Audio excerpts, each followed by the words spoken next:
Arrivant soulagés à la porte d'une arche, ils purent s'arrêter, épuisés par la marche, dans une vaste pièce qui était sans nul doute une salle de garde surveillant plusieurs routes. Après un bon repos, il fallut repartir, reprendre la mission, accepter de souffrir. Parmi 3 galeries, une seule montait, et Gandalf la choisit sans le moindre hésiter.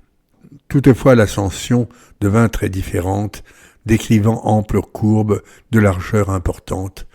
Le sol était uni et sans aspérité, ainsi avançait-il avec célérité. Par la suite, ils entrèrent dans un étrange espace, fort sombre et mystérieux, un sinistre palace.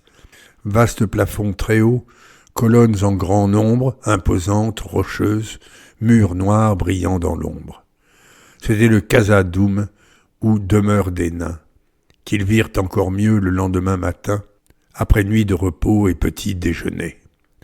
Le chemin que Gandalf avait déterminé par la suite passait par une grande salle, éclairée par un puits dont la lumière opale surplombait une tombe. On y lisait gravée, en runes d'autrefois, une inscription grisée, « Balin, fils de Findun, seigneur de la Moria ». La salle était jonchée d'armes et boucliers, ainsi que d'ossements et coffres éventrés, dans lesquels ils trouvèrent un livre endommagé que Gandalf parcourut. Il en fut affligé, car le texte narrait toute l'expédition de Balin et ses nains, et leur exécution par d'innombrables orques, ainsi que le combat final désespéré qui massacre acheva. Mais soudain retentirent des grondements puissants, accompagnés des sons d'un corps retentissant. Les orques réussirent à entrer dans la pièce. Mais le groupe fit front de toute sa hardiesse, les repoussant assez afin de s'échapper. Un orque à taille énorme, puissant et déchaîné, attaqua Boromir, Aragorn, puis Frodon, cloués sur la muraille par l'horrible démon. Mais l'épée d'Elendil soudain se déchaîna. L'orque, tête fendue, sur le sol s'effondra. Alors ils purent tous s'enfuir hors de la pièce, sans oublier Frodon, incroyable prouesse. Le groupe ainsi sauvé descendit à tâtons les dangereuses marches d'un escalier très long, puis route descendante peu à peu éclairée par des pièces voisines où le feu crépitait. Ils entrèrent ensuite dans une salle immense, coupée par une faille d'inquiétante apparence. Un frêle pont de pierre permettant de passer, le groupe l'emprunta à pas très mesurés. Les orques arrivant, de trolls accompagnés, qui, pour combler la faille et l'autre bord gagner, force dalles portaient pour reprendre combat. Mais soudain un colosse de l'ombre s'avança, un balrog surpuissant. Gandalf de son bâton tenta de le soumettre, mais lézarda le pont.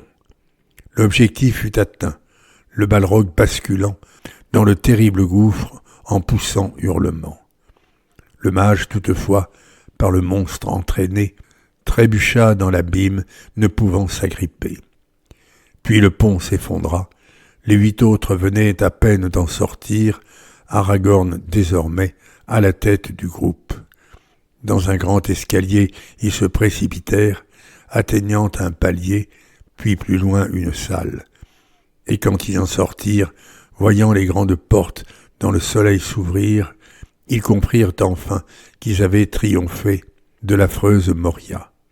Mais ce qu'ils avaient fait, c'était bien sûr Gandalf qui en avait mérite, et ils le pleuraient tous, mais surtout les hobbits.